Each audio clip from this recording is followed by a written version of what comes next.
Hey guys, how are we? ES Marks today, repping the Spear Performance gear. What do you think? You like it?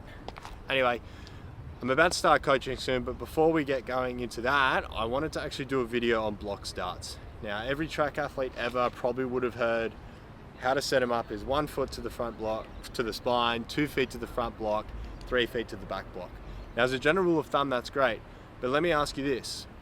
If I've got the same size shoe as someone who's maybe this tall, has different arm lengths to me, different torso, different leg lengths, and if we use the same setup, would that have us in the same position?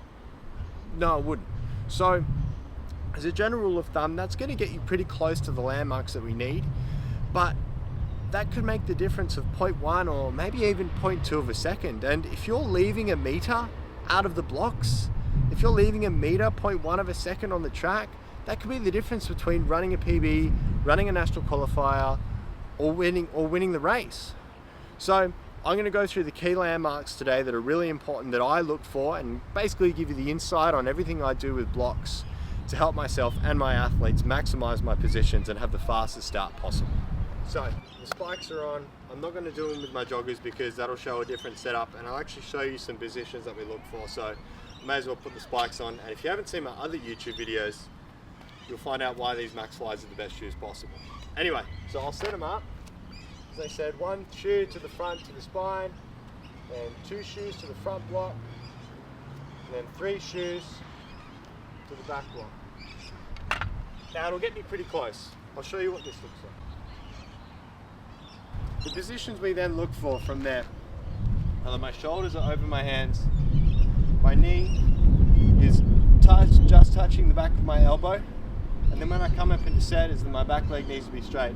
Now thankfully for me, obviously I'm just one of those people, my leg lengths are actually pretty close to the standards that I need, but they can still be better to help me get into a bit more of an advantageous position. I'm going to bring the front block slightly closer, the back block back, because when I come up into set, I can then get my legs straight down, even that tiny bit forward.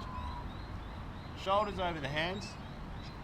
As you can see, my leg is just touching the back of my elbow.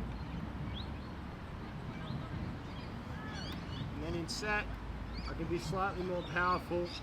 But instead of just using toe and 3 feet, once you use that as the starting point, and then you can look for those other landmarks, is that you pull your shoulders over your hands, you have your knee just touching the back of your elbow, and you want that thigh of the back leg to be straight down or even slightly forward so you can actually apply some weight.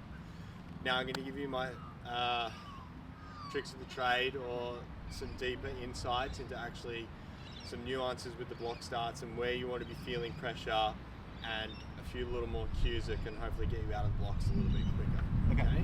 All right, cool. So those next few little things that I want to be talking about is that when you have your foot on the block, don't just have your toes on it, have your whole foot on it. Because when you take off, if your heel's away from the pads, it's delayed time in a calf pump that you're going to get. So whole foot pressure to the blocks. Next thing is that squeeze your lower abs, tuck your hips under.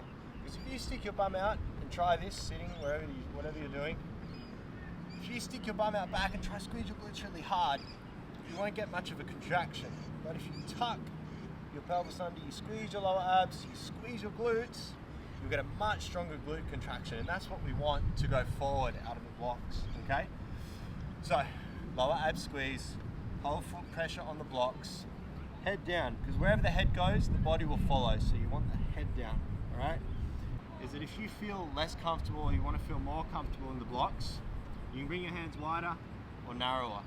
The narrower the hands, the more height you can get, gives you a bit more space. If you feel like you want to be a little bit lower, you can move the hands wider and it'll have your shoulders lower. Okay, for me, I like having the hands a bit closer so I have a bit more space in this area here. So with all those things, whole foot pressure, ab squeeze, arms a bit closer for myself, that should hopefully get you pushing out a little bit further and faster. A few more final points is the pedals. Now, little A's and young people watching this, the blocks you're probably used to are about this high, okay? So never mind with that too much, but the higher the blocks are, the more of an aggressive angle you're going to push out at. And unless you're really fast, we get really good ankle range, really good hip range, it's not really going to do you too much. So it's almost like a rite of passage you're going to learn with that one. So keep it on 2 and 3, 1 and 2, 2 and 3, and it's more important that you get full foot pressure on the blocks as opposed to having them really high and then only having your toes or only having your heels on it. You want like as much of that full foot pressure on it as you can get. The last little point I want to talk about with block starts in particular is then your first stride. Now, use your imagination for a second. If you had a basketball in your finger and you went to spin it, you wouldn't do this one really big hit. You would probably do like a lighter hit first to get some momentum with the ball, and then you can start continuing tapping and moving, keeping the ball spinning. Same sort of applies with block starts, and you don't need to necessarily go for this big, massive arm split where you're shading the sun or you're ripping this arm up really high out the back.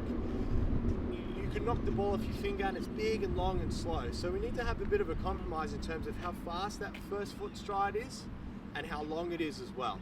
Because ultimately the people who get their feet down the fastest down the track are going to get there the quickest as well.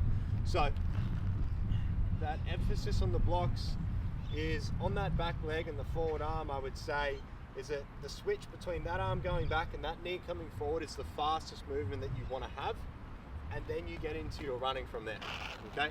So don't go for that big massive split. It's only going to slow you down, and it's overemphasizing this big shade of the sun or whatever you want to say.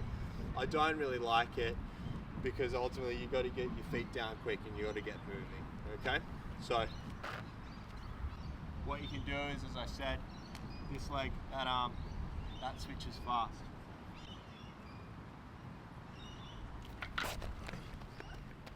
So that's it. Let me know in the comments if you found it helpful. Yeah, like I said, block starts, there's a general rule of thumb, but everyone's so different in their leg lengths and their heights, so why would you not have a block start that's specific to you? And having those landmarks will definitely help you a little bit more in terms of finding your better position rather than just having a strict 2 and 3. That elbow to the knee, that back leg a little bit straighter so you can actually put some force in it, but get that hip flexor firing. And at the end of the day, blocks aren't always going to feel super comfortable because you should want to feel like a coiled up tiger ready to pounce out of there, you know? So it's going to feel somewhat comfortable and like you should feel quick out of it, but it's not going to feel like the most comfortable thing you've ever done. So as I said, thanks for watching. Hopefully you found it helpful. Let me know if you've got any questions, and we'll keep building out this YouTube video library. Let me know what you might want to see next.